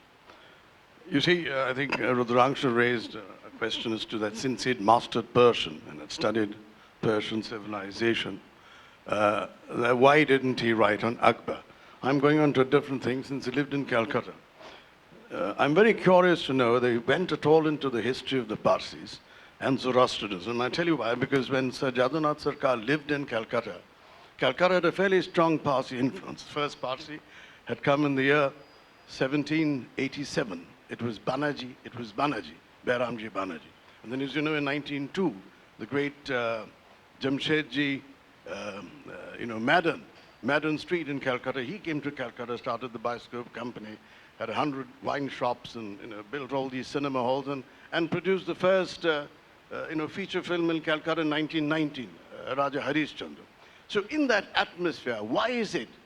Maybe he has written something, I'm not aware of it. I'm very curious to know whether, with his knowledge of Persian and his interest in Persian literature, whether he went at all into the history of the Parsis and their impact on Calcutta and his life, all those horse carriages and the wine shops and the cinema halls. I think it's an important thing which I need to know, whether he went into Zoroastrianism. Okay, thank you. I haven't come across any evidence that he did, but knowing Jadunath, all the achievements of the Parsis that you enumerated in Calcutta would have been completely disapproved of by Sir Jadunath. Films, wine, these were things that he thought should be avoided. He was as opposed to cinema as Gandhi was.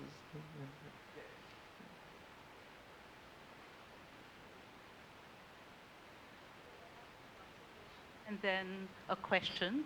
My observation is that we were talking a lot about character, and perhaps there's a distinction between being a character, shutting the door in people's faces, and having character, which involves the idea of virtue and ethics. Now, it seems to me also that the first mode could well belong to literature, while the second could belong to a lot of academic disciplines where you might privilege certain types of knowledge and the way you go about acquiring and setting down those types of knowledge. This brings me to my second question, which is also on this interesting relationship between literature and history, and the fact that Sharkar and so many others drew on literature and indeed language as a world on which history could rest.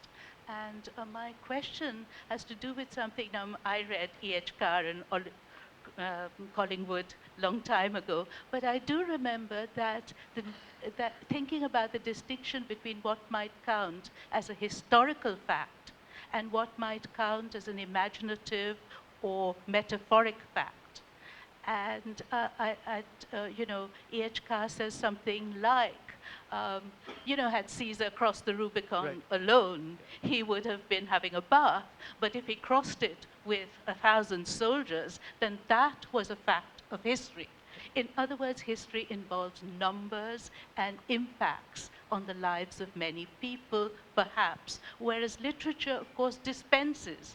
It cannibalizes history in order to imagine a new world of facts. Or maybe, so I really wonder, because I also spent years, copying out things in longhand in the National Library, and I do remember, for example, verses like this land, about Bengal, this land as at present it stands, has no church or steeple. Its lands are all low-lying lands, and its people are low-lying people.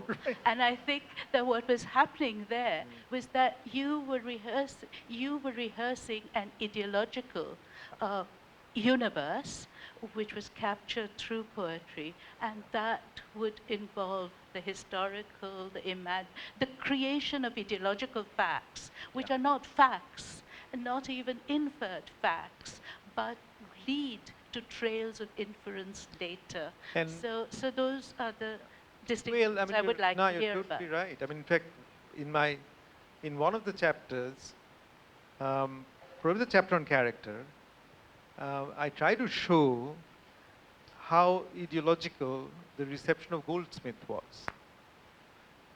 And because Jadunath uses Goldsmith's description of the Swiss to describe the Rajputs.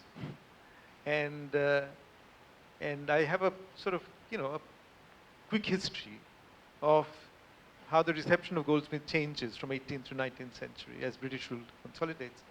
And a lot of ideology and philosophy actually percolate into people like Jadunath through literature. So when he writes Character's Destiny, I mean, as I say in the book, that he's probably getting it from Shakespeare. But you see, Renaissance England is actually recycling a lot of classical philosophers, right, through these plays. So Heraclitus comes into that, this whole vision of Character's Destiny. And Heraclitus Aurobindo was interested in Heraclitus. There was a Marathi philosopher, Ranade, who wrote a book on Heraclitus at the same time. So, but the interesting thing about character, I have a picture of Jadunath actually in the book, taken from the side, but with his spine completely erect, the most artificial kind of posture for the human spine. Actually, William's posture is the more natural one that we tend to sort of gravitate to. But Jadunath actually writes passages in praise of the erect spine. Whoever walked around with an erect, he is completely impressed. But you know what it means. So, I mean, literary theorists have talked about it. A character is a two-dimensional construction. So when I read Jadunath, I don't discuss it, but when I read Jadunath's letters in Bangla, written to his family, in moments of crisis, he does not come across as the person that he wanted to project himself as to his students. So his students, he stages himself as a character. And that's why it's a two-dimensional Jadunath Sarkar. If you read the letters that he writes at the time of, but I didn't go into it because I was very clear that I was not writing biography. Because if I were writing biography, I would have had to go into a lot of those things. And in my dialogue, I actually tell him that, he actually tells me that, why would you ask me, you're not writing my biography, you know. So I had to remind myself at several points, because in this kind of a book, you get very close to the feelings of a biographer. But what I became very clear, what it sort of clarified for me is that character is not a flesh and blood person. And the character Jadunath is not the flesh and blood Jadunath. One shouldn't make that mistake. So that's why I read the sentence end the chapter by saying the man was trying to be his method. You know, but nobody can be a method. I mean, lives are not methods. And lives are unmethodical. And you know, that's why living lives is fun. So it's very interesting. So coming across as a character was part of this emphasis on character and trying to sort of live out a theoretical sort of concept. So I began by saying, you know, I mean, character is really a palimpsest for him, and has what I can't say. And I wrote the chapter as a provocation to the likes of, you know, Muzaffar Alam and others who have Persian. What I don't know is what are the words in the Persian documents that he is assimilating and translating into the English word for character. Now, it's entirely possible that the Persian documents through Islamic sources are using the same classical thought about character. So maybe Heraclitus is present. I have no idea. And I wrote this thinking that some rude critic, of which there are plenty in the subcontinent, will tell me about my errors and take me to task for the audacity of writing particularly this chapter without knowing Persian. But that I would gain some knowledge in the process, because I thought without the provocation, these guys wouldn't get into these kind of questions. In fact, when I started working on it, the person who said to me, this conversation was in Bangla, so I'll say it in Bangla. I said, "Ki niye kaj korbe bhabcho?" You know, so what are you thinking about? What do you think you will work on now? Jadunath Sarkar. Jadunath Sarkar? The Samrajyabadi Oitihashik, imperialist historian. Why work on him? Samrajya Chata lok. So obviously the shorter sentences come from me, and the longer sentences comes from my guru, who will remain unnamed, who is still alive. I mean, I have had several gurus. This particular guru is still alive, you know.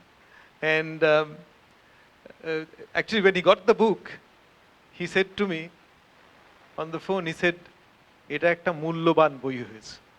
This has become a valuable book. So, you know, obviously I knew that there were a lot of prejudices against Jadunath Sarkar. And because the part of the book was ethnographic in Niladri's sense of the word, like trying to understand somebody who you don't identify with, I made one promise to myself, which I say in the book, that I'm not going to discuss any prejudice on Jadunath's part that I cannot make intellectually interesting for myself. In other words, you discuss a prejudice, if only when you sort of enrich your understanding of somebody's prejudices, that you bring something of the human condition into the discussion. Otherwise, it becomes gali. And I knew that I was not out there to give this man any gali. He was a much superior scholar than I was. I have seldom felt that I'm in the presence of somebody so steeped in sources and with such an ethic of accuracy or such a devotion to whatever his understanding of truth was. So that was one condition that I put, that I'm not going to do this. And I did not do it, I hope.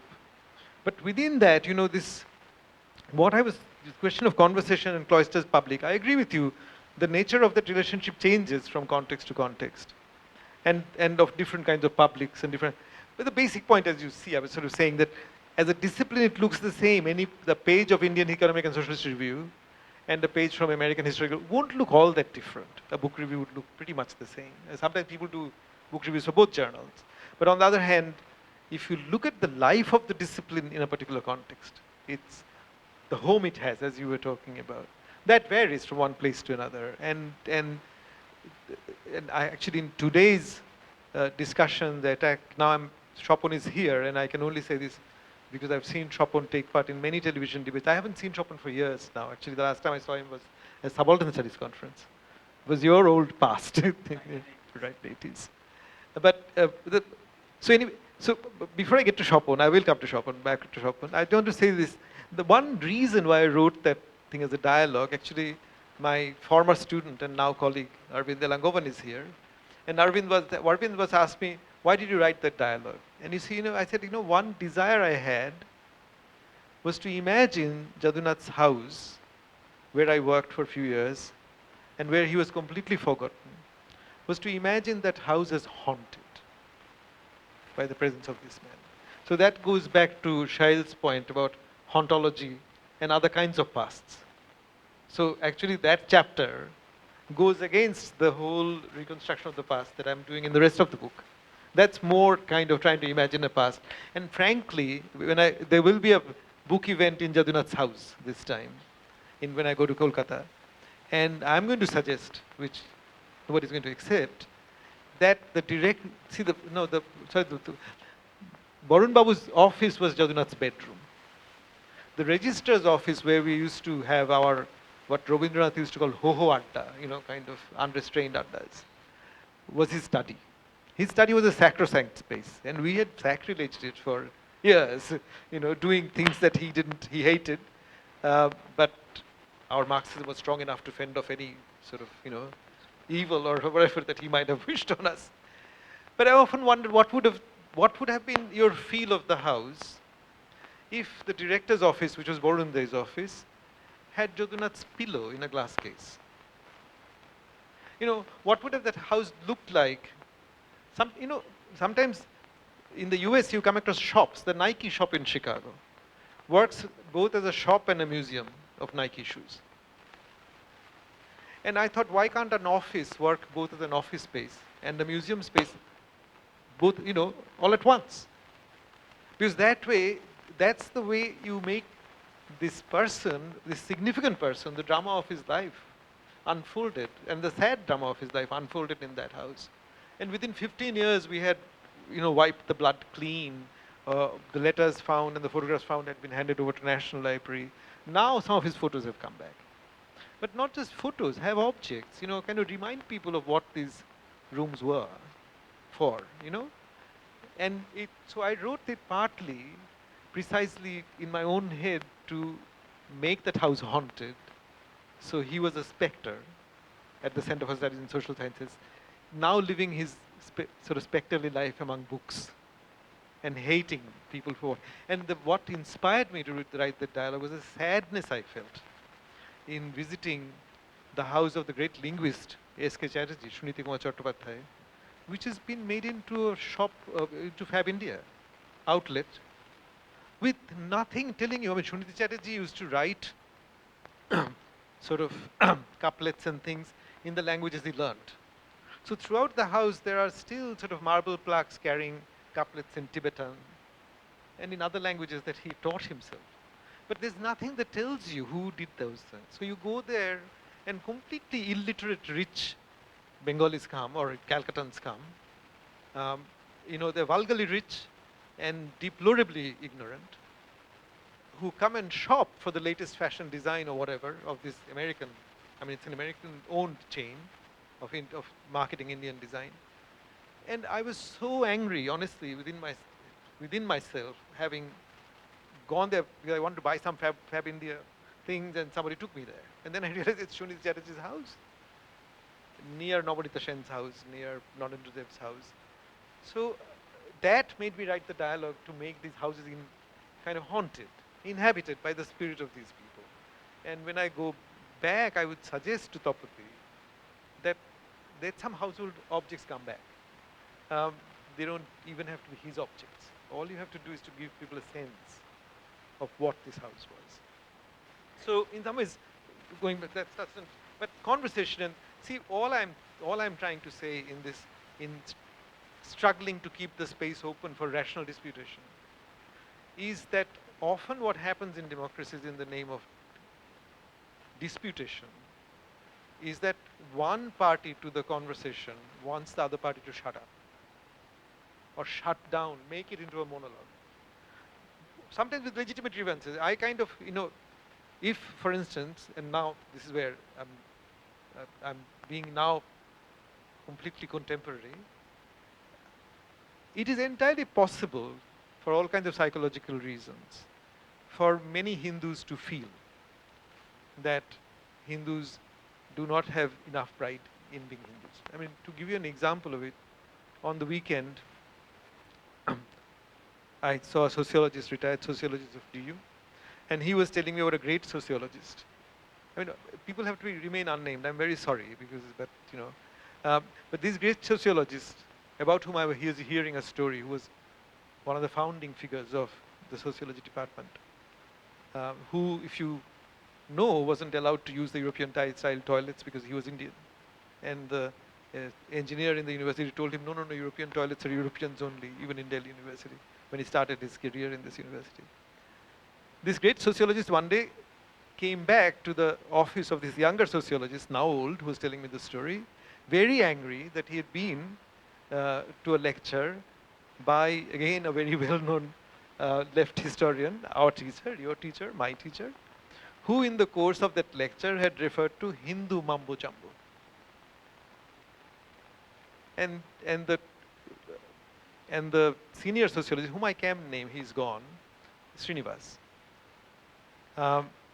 said about this left-wing teacher of us, how can he talk so flippantly about a great religion? Doesn't he have any pride? Now, of course, you don't associate Srinivas with any Hindu fundamentalists. But the story was about his having certain kind of pride. So somebody can feel hurt that a left-leaning historian is suddenly referring to this great religion as Hindu mambo-jumbo.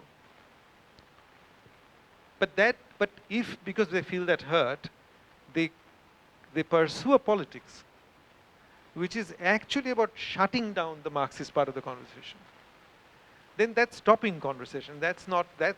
So what I was trying to, is to keep the space open for reasoned disputation, so that the argument that I need a history in which I can take pride does not become the excuse for squashing that other space, or does not ever become so powerful that it can squash the other space.